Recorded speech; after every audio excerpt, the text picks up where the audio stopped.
근데 누군가는 내가 이걸 하니까 뭐 경매 가면 사기꾼도 엄청 많고 가서 그 사기 당할 건데 주변에서 노파심도 많고 자기는 안 하니까 괜히 하지 말아라 막 그런 게 많잖아요. 그런 선입관이 좀 있죠.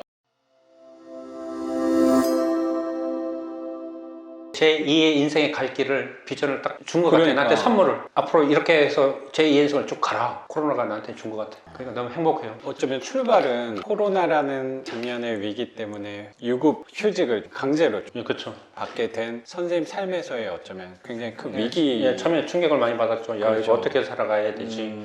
뭐 당장 애들 교육비도 하고 그다음에 카드값도 내야 되고 융자에 대한 이자도 나가야 되고 누구나 다 그렇게 생활을 하는데 갑자기 평생 다니던 직장 약간 쉬라 그러니까 페이도 상당히 많이 다운됐고 누구나 충격을 많이 받죠. 야, 어떻게 해야 되지? 고민도 많이 하고. 근데 이제 막상 이렇게 방향을 틀고 또 작가님 만나서 교육을 받았고 또 이렇게 하다 보니까 이게 갑자기 시커먼 그 암흑 속에서 그 서광이 쫙 불빛이 보이기 시작하는 거야. 깜깜한 터널을 내가 걸어가고 있는데 그 바로 이제 터널을 벗어나기 직전 그 서광이 쫙 그런 기분이에요. 지금. 깜깜한 터널을 불빛 없이 헤쳐가고 있는데 희미하게 보이는 게 공인중개사를 자격증을 따야겠다. 저기 보이는 거는 타일을 배워야겠다.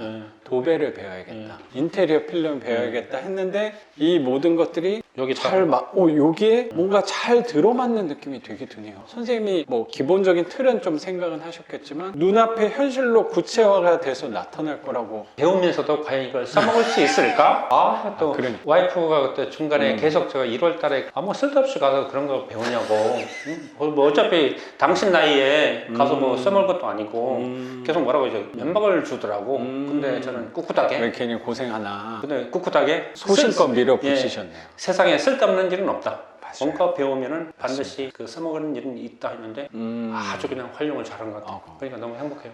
미래를 알고서 움직인 것처럼 보는 것 같아요. 그러니까 내가 경매까지 경매에서 딱 활용 점정을 찍은 거라고 생각이 들어요. 근데 내가 뭐 진짜 이렇게 될 줄은 몰랐는데 이게 하나씩 그게 딱딱 그 틀이 퍼즐이 맞추면서 이게 딱 그냥 딱 나타나니까 깜짝 놀란 거예요. 소름이 돋을 정도. 이럴 수도 있구나 이게 갑자기 딱 생각이 나더라고. 그걸 보니까 선생님이 아까 처음에 말씀하신 대로 코로나가 위기라고 생각했는데 선생님 삶에서는 나한테 선물이 된 거죠. 선물이 코로나는 나한테 선물 준 거예요. 엄청나게 제 인생 그러니까. 너의 길은 이거다 해가지고 되게 좋은 회사에 계셨고 페이도 굉장히 높으신 분이었는데 그거에 어쩌면 미련을 가질 수도 있는데 그 회사 생활도 제가 생각할 땐 어쩌면 되게 화려하다고 생각이 들거든요. 근데 그거보다 선생님의 앞으로의 제 2막이 훨씬 더 기대가 될 것 같고 선생님이 다녔던 항공 회사 비행기처럼 선생님 삶도 높게 비상할 거라고 또 맞아요. 생각이 듭니다. 네, 맞아요. 그럴 것 같아요. 그리고 중요한 게 뭐냐면은 코로나가 거의 지금 막 면역 단계 가지고 한 굉장히 많이 지금 걱정을 했잖아요. 그래서 내년부터 여행이 이제 자유화되면은 올해 말부터 다시 이제 복직이 될 것 같아요. 아, 그렇구나. 그러면 내년에는 정상화가 좀 되는구나. 그 기존 그 생활로 다시 돌아가면서 사이드로 그 내가 지금 경매하는 거 있잖아요. 주말에 또 필요할 때는 내가 휴가 많이 있으니까 휴가를 일주일 내 가지고 그냥 같이 겸업하는 거예요. 그러면 갑자기 이제 막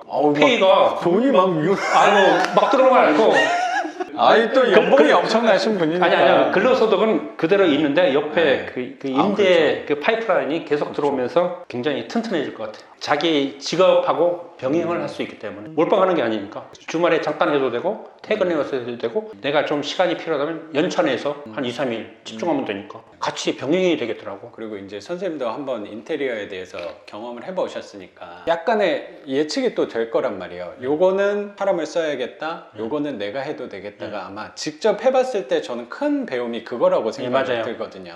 무조건 내 의욕을 갖고 다 하는 게 또 과할 수도 있으니까 그 분리를 하는 것도 저는 많이 배우셨을 것 같다고 이번에 하면서 저는 무조건 내가 다 해야 된다. 시간도 남고 하니까 한 달이든 시간 남긴 내가 다 해야 된다 그러는데 이제 제가 이제 2호점, 3호점 계속 이제 확장을 해서 계열사를 거느릴 때는 이제 작가님처럼 해야 될 거 안 할 거를 이제 구분하면서 능률적인 효율적으로 해야겠죠. 그 전문가한테 맡기고 내가 간단히 할 수는 내가 하고 사람 쓰면 약간 애매하고 비싼 건데 내가 할 수 있는 거. 저는 그런 부분이 많이 없단 말이에요. 근데 선생님은 저보다 조금 더 기술을 많이 갖고 예, 계시니까. 그래서 이제 점점 이제 제가 많이 갈수록 분업화를 시켜야 더 이제 능률적이고 효율적이 될 수 있어. 내가 뭐 여러 개 있는데 계속 이걸 갖고 한 달 동안 하는 건 비효율적이고 나중에는 처음에는 이게 좋은 건데 이제 2호점, 3호점 할 때는 계속 이제 분업을 시켜야죠. 내가 할 수 있는 거는 내가 빠박 하고 안 되는 거는 그 전문가한테 맡겨서 하고 이거 끝내면 바로 그다음 3호점, 4호점 바로바로 집중하고 그런 식으로 가야겠더라고요. 독방 늙은이처럼 방구석에 앉아서 계속 고민만 하지 말고 뭔가 실천하고 해야 젊어지고 발전할 수 있다 그 생각이. 젊어진다고 이 단어를 쓰셔서 저도 선생님 처음 딱 뵀을 때 한 20일 동안 혼자 인테리어를 하시면서 이게 쉬운 건 아니잖아요. 예, 그렇죠. 그리고 분명히 되게 외로운 작업이고 또 되게 두렵고 뵙자마자 살이 너무 많이 빠지셨고 계약까지 됐으니까 또 이제 마무리가 되니까 마음도 되게 편하잖아요. 예. 오랜만에 뵈니까 되게 젊어지셨다라는 느낌을 되게 받았어요. 아, 살이 많이 진짜요? 많이 빠진 건가? 살이 진짜 많이 빠지셔서 건강에도 무리만 하지 않는다면 좀 도움도 될 수 있을 것 같다는 생각이 들어요. 그게 육체적인 힘듦도 있었겠지만 선생님이 이거 하시면서 마음적으로도 편해지셨다라는 느낌이 저는 되게 많이 들어요. 이 작업을 2, 3일 전까지 다 하고 마무리 기념으로 가족여행 강릉 커피거리에 보는데 여기서 전화 온 거야. 계약하자고. 오케이. 그때가 기분이 제일 좋죠. 계약 끝나고 이제 집에 와서 월세 미리 당겨서 좀 쓰자. 장어집이 있어요. 거기 가서 몸보심했죠 어제. 육체적으로도 약간 힘을 들이신 부분이 있으니까 건강도 챙기면서 월세를 받는 게 시간도 가족분들이랑 여유 있게 보내고 또 맛있는 것도 먹으려고 하는 거라고 생각이 들어서 저는 너무나도 값지게 잘 쓰신 거라고 또 생각이 들어요. 딸내미가 아빠 하나 더 했으면 좋겠다.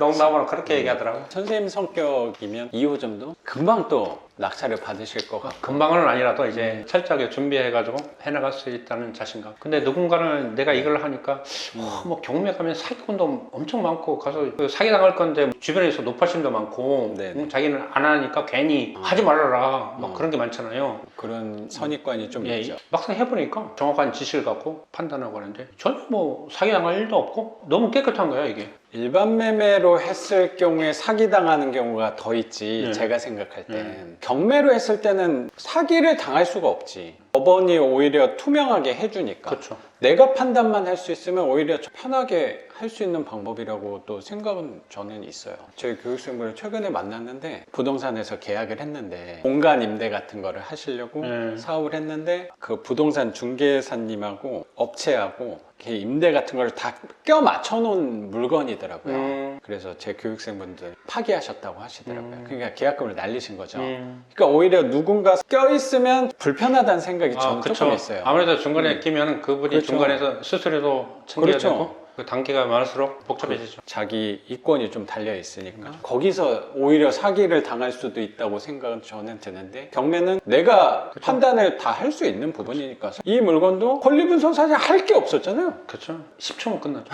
그렇게 어려운 물건을 할 것도 아니고 복잡한 거 그냥 5분 이상 권리 분석하는 건 아예 저는 손도 안 돼요. 그렇죠. 그거는 뭐 선생님만 그런 게 아니고 저도 마찬가지예요. 그런 특수 물건이기 때문에 그런 맞아요. 전문 변호사들이 들어가는 거고 뭐 지상권이니 뭐 유치권이니 이런 거는 우리가 손댈 필요도 없고 맞습니다. 아주 깨끗한 것도 많은데 뭐하러 그거. 맞습니다. 그런 거는 전문가분들한테 그냥 양보하면 돼요. 어제 내가 다 갖고 갈 수 있는 건 아니라고 생각. 전문가들 저 갖고 가라고 아예 그냥 맞아요, 토스하고 맞아요. 내는 쉬운 거. 그런 물건만 해도 저는 그게 많다고 생각이 들어요. 뭐 널리는데 뭐. 20일 동안 공들인 작품을 공개해 주신 거 감사하게 생각합니다, 선생님. 거기에 또 좋은 세입자까지 또 잘 받게 된 거. 작가님 덕분에 활용 정점을 딱 오늘 찍어가지고 그러네요. 너무 기쁘고요. 다 완성됐는데 저도 시간이 또 돼가지고 새로운 세입자가 또 바로 들어오는 건데 딱 맞춰서 잘 온 것 같다는 생각이 또 들어요. 다음 선생님의 2호점에서 만나 뵙는 걸로 하고 오늘 영상은 여기서 마무리하는 걸로 하겠습니다. 작가 반지상이었습니다. 감사합니다. 감사합니다. 고맙습니다, 선생님. 예, 감사합니다.